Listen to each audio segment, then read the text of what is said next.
Pernah nggak sih kamu merasa sudah punya target besar, mimpi tinggi dan rencana hidup yang jelas, tapi hidupmu tetap di tempat yang sama? Disinilah buku Atomic Habit karya James Clear membuka mata kita semua.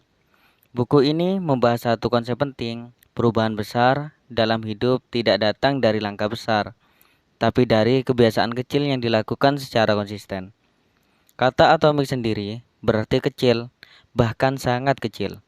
Tapi jangan salah, sesuatu yang kecil bisa punya daya ledak yang sangat besar. Sama seperti atom, kebiasaan kecil yang kita lakukan setiap hari, meskipun terlihat sepele, perlahan membentuk masa depan kita. James Clear mengatakan sebuah kalimat yang sangat kuat. You do not rise to the level of your goals, you fall to the level of your system.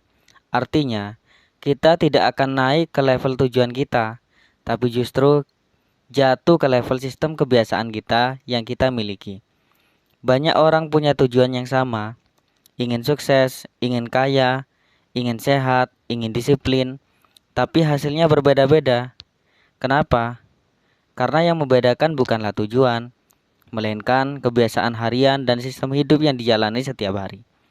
Kalau tujuan itu seperti peta, maka kebiasaan adalah kendaraannya. Tanpa kendaraan yang benar, peta sebaik apapun tidak akan membawamu kemana-mana. Buku ini mengajarkan bahwa perubahan 1% setiap hari jauh lebih kuat daripada perubahan besar yang hanya bertahan sebentar. Sedikit lebih disiplin hari ini, sedikit lebih baik besok, dan sedikit lebih konsisten setiap harinya. Itu semua akan menumpuk dan menghasilkan perubahan luar biasa dalam jangka panjang. Sebaliknya, kebiasaan buruk yang kecil, kalau dibiarkan, juga akan menumpuk dan perlahan menghancurkan hidup kita tanpa kita sadari. Jadi, inti dari Atomic Habit sangat sederhana tapi dalam. Jangan fokus hanya pada hasil akhir, fokuslah pada kebiasaan yang kamu lakukan setiap hari. Karena pada akhirnya, hidupmu adalah cerminan dari kebiasaanmu sendiri. Perubahan 1%. Buku Atomic Habits menekankan satu prinsip sederhana, tapi sangat kuat. Perubahan kecil yang dilakukan setiap hari akan menghasilkan perubahan besar dalam jangka panjang. Bayangkan, jika hari ini kamu menjadi 1% lebih baik dari kemarin, mungkin terlihat sepele, hampir tidak terasa. Tapi ketika perbaikan kecil itu dilakukan setiap hari, hasilnya akan terakumulasi menjadi sesuatu yang luar biasa. Sebaliknya, kebiasaan buruk yang kecil juga bekerja dengan cara yang sama, menunda sedikit hari ini, malah sedikit besok, dan terus berulang. Lama-lama dampaknya menjadi besar dan sulit diperbaiki.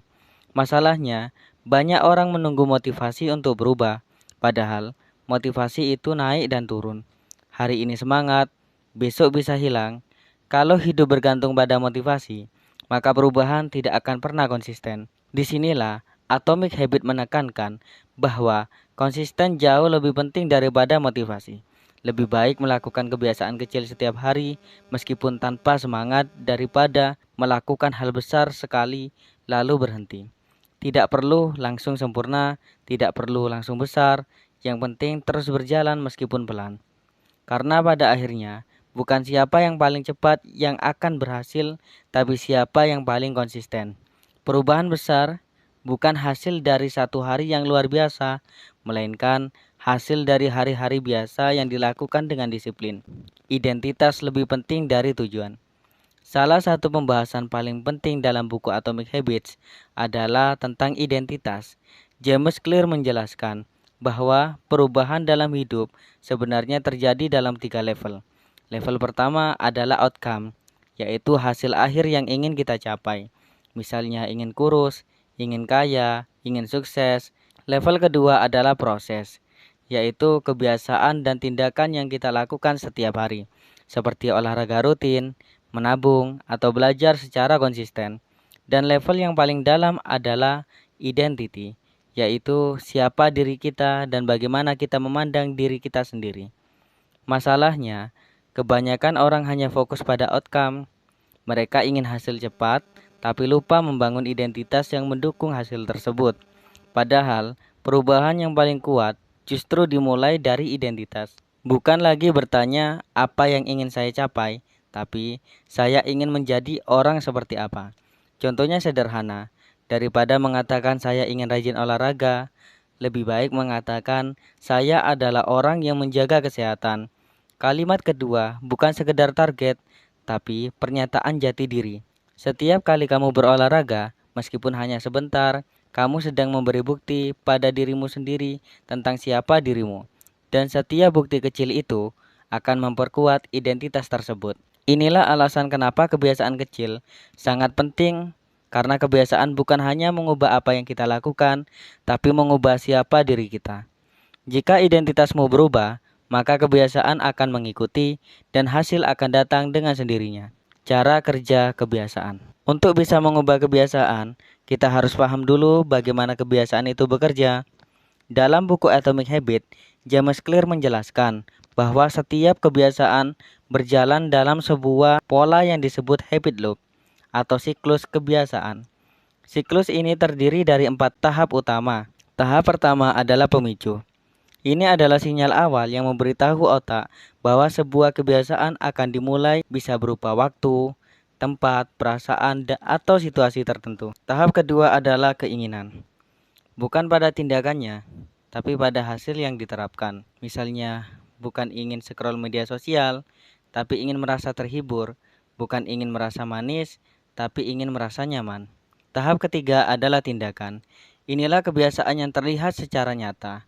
Membuka HP, makan camilan, olahraga, atau belajar. Tahap ini sangat dipengaruhi oleh seberapa mudah atau sulit tindakan tersebut dilakukan. Tahap terakhir adalah ganjaran. Inilah alasan kenapa kebiasaan itu diulang.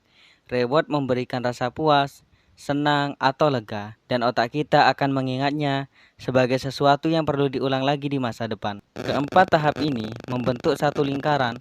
Jika satu tahap saja tidak bekerja, kebiasaan tidak akan terbentuk atau bertahan.